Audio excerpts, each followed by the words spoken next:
po itong kaguluhan sa gitnang silangan. Siyempre, unang-una dyan, tatanungin, ano ba ang inventaryo ng ating langis sa ating bansa? Isa po sa tumututok po dyan ng Bureau of Customs. Nasa ating pong linya ang kanilang commissioner, si Commissioner Ariel Nepomuceno. Commissioner Nepomuceno, sir, good morning po sa inyo. Si Orly Trinidad po ito. Sir, good morning. Apo, good morning po, Ka-Arlie at sa ating mga babayan. Magandang umaga po. Commissioner, meron na po ba tayong report na naiparating patungkol sa dami ho ating inventaryo ng mga produktong petrolyo na ipinasok po itong huling shipment bago po itong digmaan sa gitnang silangan, Commissioner? Para mas madaling maintindihan po, yung supply po natin, galing po ito sa Department of Energy, halos meron tayong pang-dalawang buwang supply. 2 months. Good for 2 months yung total nating kinakailangan dyan. At kailangan maunawaan din natin, mahigit sa 98 to 99% ng ating mga pangangailangan ng mga petroleum or oil products, yan po ay inaangkat natin, ini-import natin. Halos hindi po tayo talaga gumagawa ng sarili natin na refinery po natin. Iisa na lang, petrol na lang po sa Bataan. So, konti na lang po yung napoproduce niya. Pero lahat ng ating crude oil at finished product galing po sa abroad yan. At almost 100% po niyan galing po yan sa kung saan nangyayari ang gulo sa Middle East. Saudi Arabia, UAE, Iraq, Kuwait, Oman, Qatar, dyan po galing yun. Kaya dito sa gulo na to, talagang apektado po talaga ang bansa dyan. Okay, with 2 months supply, dapat pala talagang magalit yung ilang mga nagpapakarga dito na kalipas na araw na nagtaas na ito. Although alam natin, sa ilalim ng oil deregulation law, talagang itong mga adjustment, pwede naman gawin talaga ito once a week, o every week. Dahil nga po doon sa ating sinusunod na mga presyuhan through Minoplat, Singapore. Pero ito pong supply natin sa inyong pagkakapaliwanag, Commissioner, wala talagang dahilan kung sakasakali man na magkaroon ng adjustment, mukhang dapat talagang nag-uusap, na merong magandang ugnayan ang DOE at ang mga oil company. Batay sa dami po nitong naka-reserve o oil reserve natin, Commissioner. Tama po yan. Kaya't kami po sa BOC, tumutulong na rin po kami.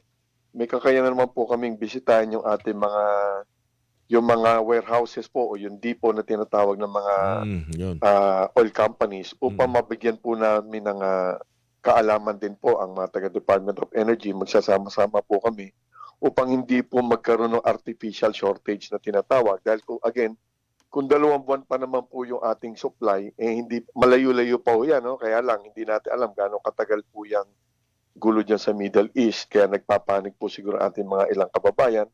So balik ko tutusin nga po, mahaba-haba pa o 2 buwan pa naman po yung ating supply. Hindi dapat tayo kabahan kagad. Pero yun nga, nagbigay na po ako ng utos nung Webes na yung aming mga enforcement units, tingnan na bisitahin po yung mga warehouses at depot at i-centralize po namin yung mga impormasyon upang i-share po namin to, ibigay din po namin to sa ibang ahensya kagaya ng DOE. Mahirap naman siguro pag-isipan na baka sakasakali merong manabotahe, magtago at mag-hold ng oil supply, Commissioner, dahil tulad ng binabanggit ninyo, alam nyo kung saan dinidiretso iniimbak itong mga ito. Ano po? Opo, alam nyo minsan ganyan, hindi lang po sa oil, pati po sa mga agricultural products. Hindi nga minsan, madalas mababalitaan natin yung pagsasamantala po ng ilang mga negosyante na inaangat po yung presyo kahit na yung kanilang pag-angkat dito sa mga stocks nila, doon pa sa lumang presyo. Ibig sabihin, dito pagdating sa petroleum products, itong mga langis natin, ito inangkat naman nila nung ang presyo ay hindi pa tumataas. Kaya kung tutuusin, yung supply po nila sa loob ng 2 buwan, dapat ang gamitin nitong presyo, yung lumang presyo pa. Di po ba? Kaya pag umaangat, medyo pumapasok na po yung, hindi ko sinasabing pagsasamantala kagad, dahil siyempre may supply and demand. Ang tao, kung willing naman bumili ng mas mataas, tinataasan nga yung presyo. Kaya dyan po pumapasok po yung pamahalaan upang bigyan po ng limit kung saan po pwede yung pag-angat po ng presyo nila. may binanggit yung kanina, almost 100% ng ating crude oil supply galing dyan sa Middle East na apektado ngayon ang digmaan sa pagitan ng Amerika, ng Israel against Iran. Wala talagang chance, would you know, wala ba ibang chance na baka sa iba tayo pwedeng makakuha na wala namang problema o pahirapan na kung gagawin niyo sa puntong ito sa inyong assessment, Commissioner? Sa narinig po namin sa briefing, yan, tumitingin na po ng alternatibong mga sources po ang ating pamalaan. Pero siyempre, ang mag-aangkat po niyan yung private sector. Ano? Mm. So, mas maganda magkaroon na sila ng alternatibong sources. Meron naman pong iba. Kaya lang, siyempre, yung mga makinarya, yung mga gamit po natin, may iba't ibang klase po kasing crude oil po yan at may iba't ibang klaseng finished products. Ano? Mhm. So, dapat mag-adjust din po talaga. Kami naman po sa BOC, malaki po yung ating revenues na tinatawag po, no? Yung taxes, yung taripa, malaki po yung kinikita ng pamahalaan dyan. Nasa kung mabanggit ko po, 330 to 410 billion per year ang ating nakokolekta po dyan. Ay yan ko pa yan, ibabagal, maapektuhan po yung ating collection, maapektuhan po yung ating pamahalaan dahil umaasa po ang gobyerno, mainly dito po sa BIR at sa BOC. 330 to 410 billion pesos na buwis sa petrolyo kada taon pala ito, Commissioner. Kasi malaking bahagi po yan. Kasi ang total imports po natin, yung halaga, hindi po bumababa yan sa 900 billion hanggang 1 trillion taon-taon. So mula dyan, nangungulekta tayo, meron pong VAT, meron pong duty. So ang kabuuan po nakokolekta, mula dyan sa 900 billion hanggang 1 trillion, 330 hanggang 410 billion po. Ang kita po ng pamahalaan po dyan. Mukhang itong dapat paghandaan ng pamahalaan o ng buong bansa na rin dahil ang isa sa mga nakikitang panlaban natin dito sa kung patuloy na tensyon at pahirapang pagdaan sa Strait of Hormuz ay suspindihin yung excise tax. Kung di mo suspindihin, bawasan, mukhang ito pala mawawala. Ganito kalaki mawawala.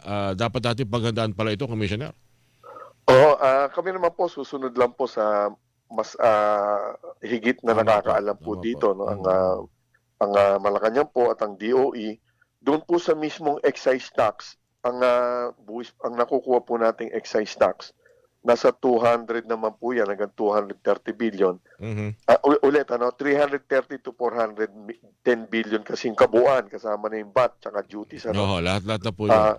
Lahat na po yun. Mula doon, 200 hanggang 230 billion yung excise tax. Malaki po yun. Maalala po natin, ang target po ng ating bansa sa total collection ng BOC, 1.0003 trillion. Ibig sabihin, nasa 22, mahigit 20% ang pinag-uusapan nating maapektuhan dito sa excise tax po na bahagi ng total of 1 trillion na mahigit na aming collection po. Well, anyway, labas na ho ito sa tungkulin ng Bureau of Customs, pero sa aking pakikinig sa inyo, Commissioner, mahirap yung talagang totally wala. Totally ay ititigil ang pagkolekta. Siguro pwedeng bumasan dahil kinakailangan pa rin ng karagdagang pondo para matulungan din yung talagang hirap na sektor sa digmaan sa gitang silangan. Kaya po binabalansi po ng pamahalaan yan dahil meron pong tinatawag na domino effect kapag po sobrang taas naman po ng ating babayaran sa ating gagamiting gasolina para sa ating mga sasakyan. Yung logistics po kasi, pati sa manufacturing, pero sa logistics po kasi apektado po, dugtong-dugtong yan. Pag tumaas po yung logistics, tataas po yung magiging presyo po ng ating mga binibili, mga pangunahing bilihin, pagkain, mga ganyan po, tataas din po yan. At yung pamasahe rin po, maapektuhan. Siyempre, lagi natin naririnig, pag mahal po yung presyo ng crudo, ng diesel, hihingi din po marahil yung ating mga drivers po, no? Yung mga jeep na pampasero. Dugtong-dugtong po yan eh. Kaya itong problema ho na to talagang dapat pagtulong-tulungan. Wala ho rito perfectong solusyon. Babawasan lang po yung negative impact nito. Ganun po talaga mangyayari dyan. Commissioner, habang kinikwento nyo yan, naalala ko lang, meron kayong mga kinasuhan o sinibak na mga opisyal ng Bureau of Customs.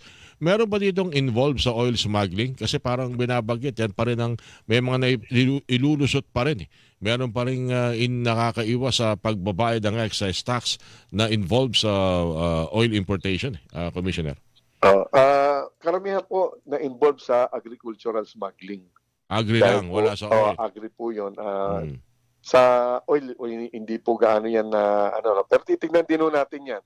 Siyempre, alam naman po natin kapag meron po nag-smuggle, meron pong kausap po yan. Ano?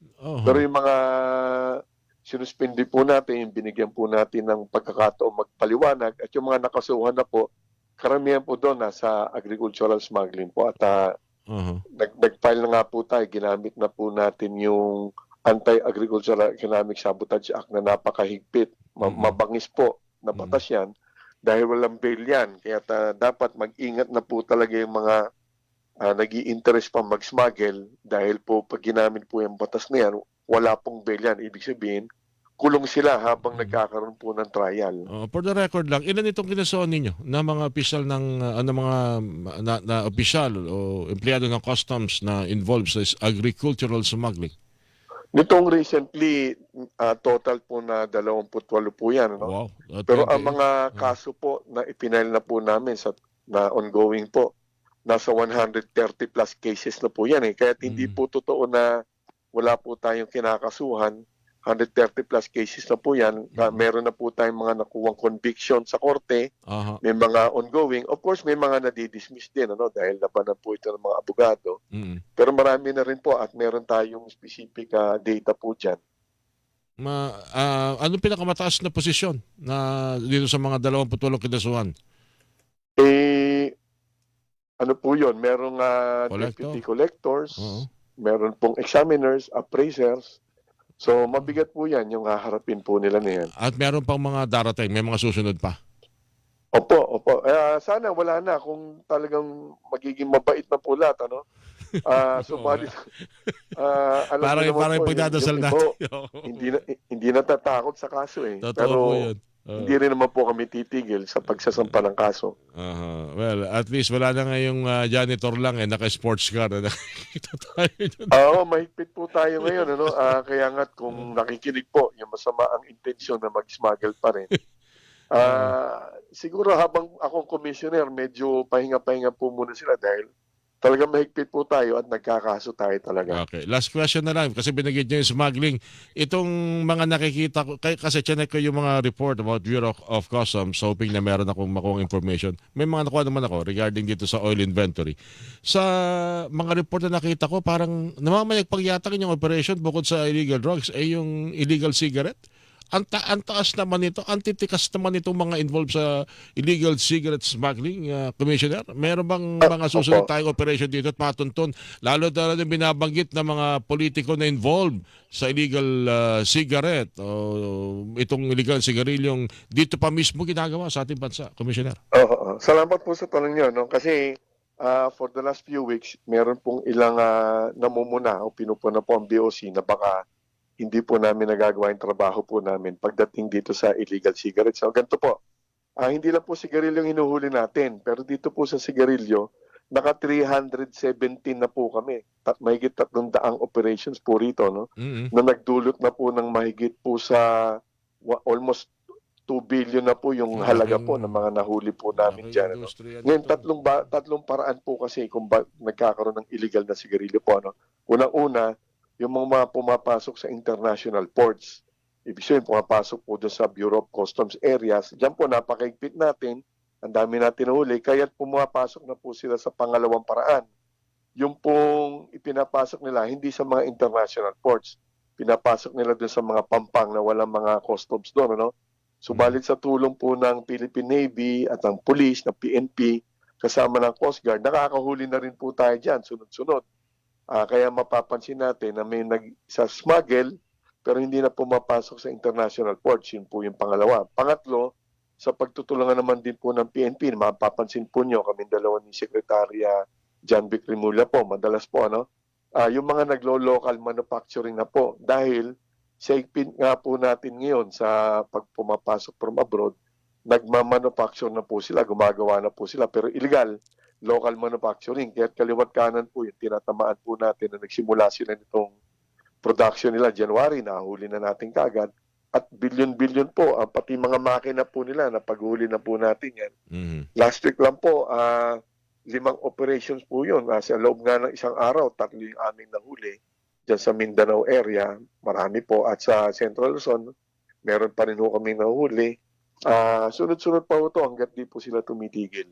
Alright. Naku, hindi natin talaga titigilan nito dahil hindi natin alam kung ito'y illegal dahil hindi lang umiiwas sa pagbayad ng buwis o illegal dahil hindi naman talaga ito sigarilyo at kung ano-anong kemikal lang ito at maaaring magdulot ng sakit sa ating mga kababayan.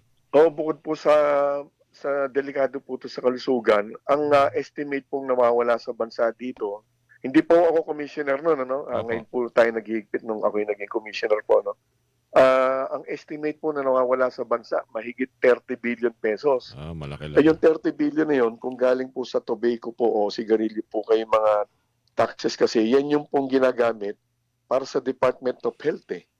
Ano po yan, direct programs po yan. So nawawalan po nung mga programang pang-ospital, pang-medical assistance, ang nawawala po sa ating mga kababayan. Anyway, dapat lang ho, higpitan yan. Plus, meron tayong local tobacco industry na apektuhan. po. Tama po yun. Anyway, nadaanan ko lang at nireview yung mga report. Wow, mukhang sa halip na tumigil. Dami talagang malalakas ang loob. Ano? Anyway.